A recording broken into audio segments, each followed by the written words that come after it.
Drinking buddies, I have up here my 4 weirdest bourbons. What happens when I drink them all blind? I'm your drinking buddy. All right, drinking buddies, these are 4 great weird bourbons. I had some honorable mentions that didn't quite make the cut. We have this glorious thing from Adventurous Stills called Oatski, but it's not a bourbon, but it is 123.2 proof oat whiskey. Pretty weird and delicious. We have this Journeyman Corsets Whips and Whiskey, 100% wheat whiskey, sitting at 116.6 proof. But it's wheat whiskey, not bourbon. Next up, that little book. It's got a bunch of weird finishes on it and some malt whiskey. Yeah, we have some weird stuff up here, but if I have it and I like it and it's still weird, that must mean it's pretty darn good. Let's look at our lineup of our 4 weirdest whiskeys. And I will say this one right here, I will admit is darker than the rest, so that could give it away, but I'm noticing that now, not when I poured them. So I have a lot more lights pointing at me now. First up is the Doc Swinson's Bossa Nova. This is going to be 112.8 proof. This is going to be straight bourbon whiskey finished in Brazilian Amburana casks. And I liked it so much I had a sample. I ran out and bought it because it is so good. That might be the best whiskey up here. I don't know. I like all 4 of these for very different reasons. So this should be a softball, but every time I say something's going to be a softball, it doesn't end up being a softball. So let's see.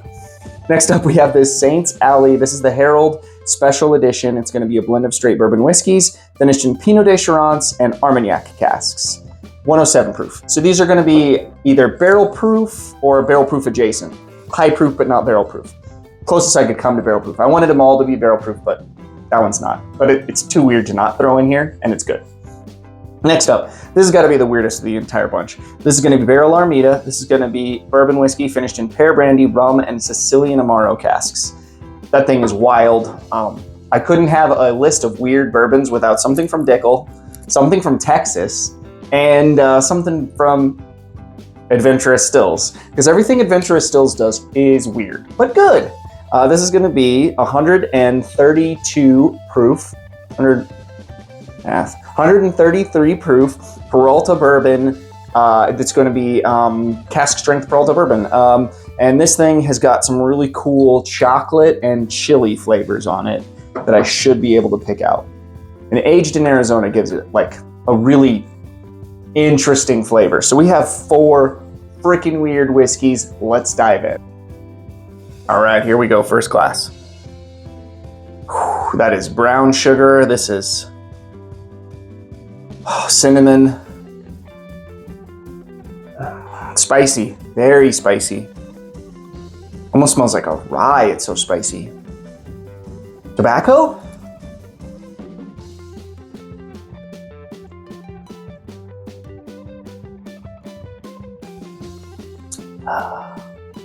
Ooh. Oh, that is good. Yeah, so that's brown sugar for days. There's some tobacco on here. Something sweet and a little fruity, cinnamon. That's really good. I think that's one of these 2. Oh, so dank and dark chocolate, mesquite. Old, this smells so old.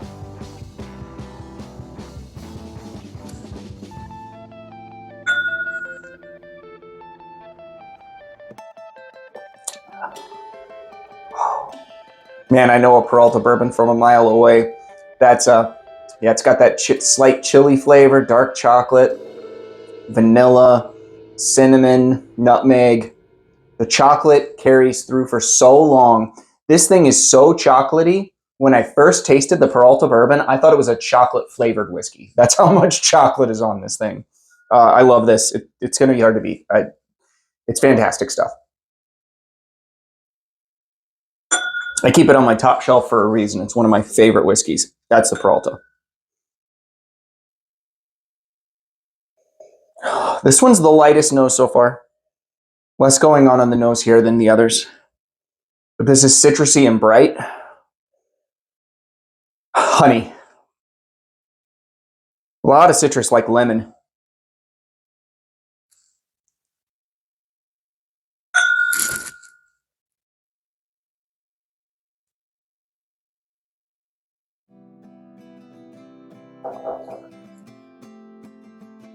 it's got a very specific flavor that I think is this guy, but it's this anise, like black licorice flavor that is combined with like something super fruity, like really fruity.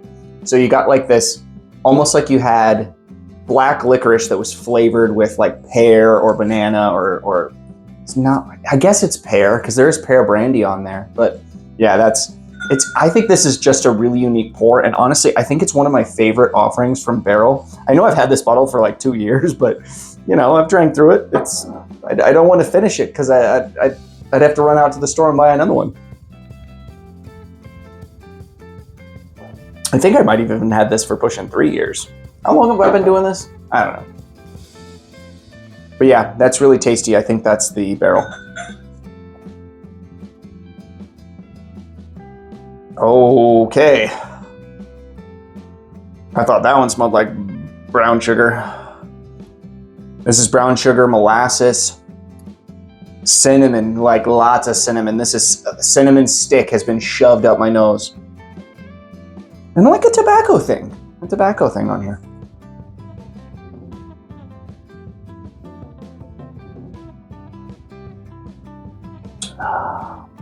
Oh yeah. Tobacco, loads of cinnamon. Lots of cinnamon. Creme brulee, like toasted sugar, burnt sugar, bourbon vanilla, of course. Wow.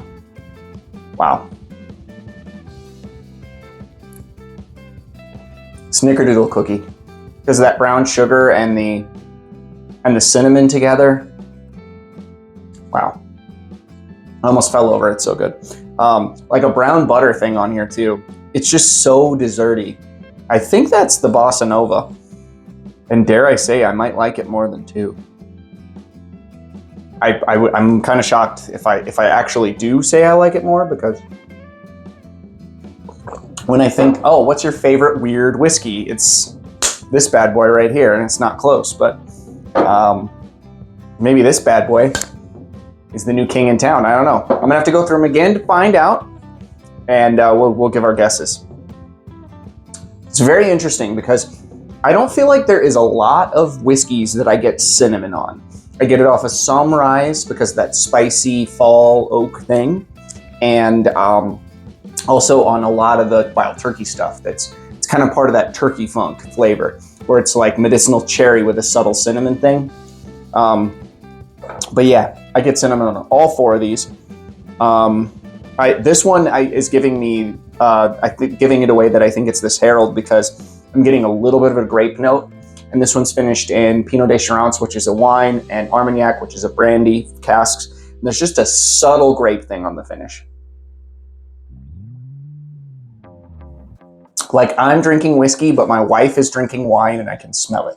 If that makes sense. It doesn't take over. I think that's one of the reasons why I like this bottle so much, is it's a great example of what to do with finishing without taking over.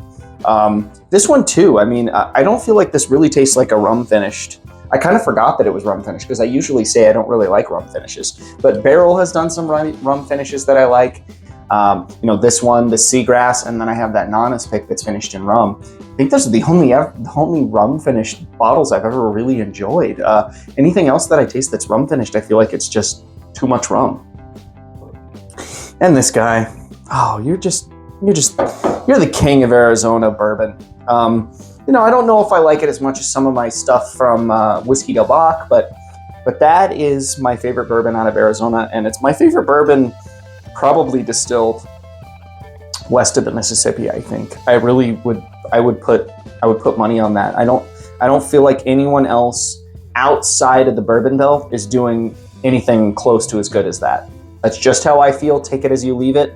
I know the only thing that I can think of that can come close is some of the stuff that we're getting out of cask strength out of Redwood Empire, but they're blending it. They're blending it with MGP and they're blending it with Kentucky. So You can't say that that's better than this because they're doing this grain to table. Oh, and man, I forgot about Frey Ranch. Frey Ranch's special edition barrel proof stuff is also exceptional. So I'd like to put this up against some of those. I have a few samples, so I should probably do that. Maybe I should have thrown one of them in here. That would have been smart. All right, I'm rambling at this point. Guesses: Harold, Peralta, Armida, and then Bossa Nova. My favorite is the Peralta, but it's a very close second, the Bossa Nova. And if you catch me on a different day, I think I would pick that one as my favorite. All right, let's find out if I'm right or wrong. This is the... Okay, I suck. I thought this was super easy. This is the Bossa Nova, or this is the Bossa Nova. Interesting. I went on about how the grape here gives me that. I gotta know what this one is. Okay, no, we had it. Oh, 2, okay. All right. This looked like a 1. This is a 2. This is the Harold. I am not crazy. I am not full of crap. This is the Harold. All right, and this one is the Peralta. This one is the barrel, and this one is the Bossa Nova. For a second there, I was like really confused. Yeah, my favorite is still the Peralta.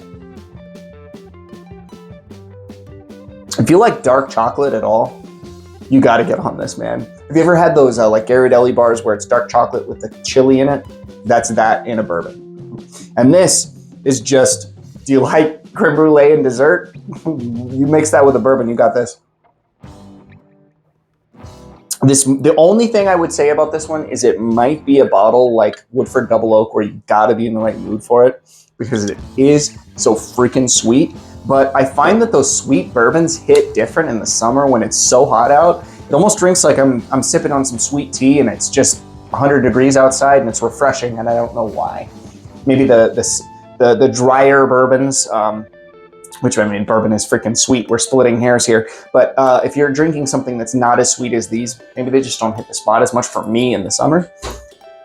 But yeah, thanks for watching, Drinking Buddies. I really appreciate every single one of you, especially my subscribers. If you're not a subscriber, please hit subscribe. If you've watched this long and you did not like this video, there's some sort of contractual obligation in your YouTube agreement that says you have to like it if you've been here this long. And last up, if you're a super fan, there's a chance to become a channel member in the link down below.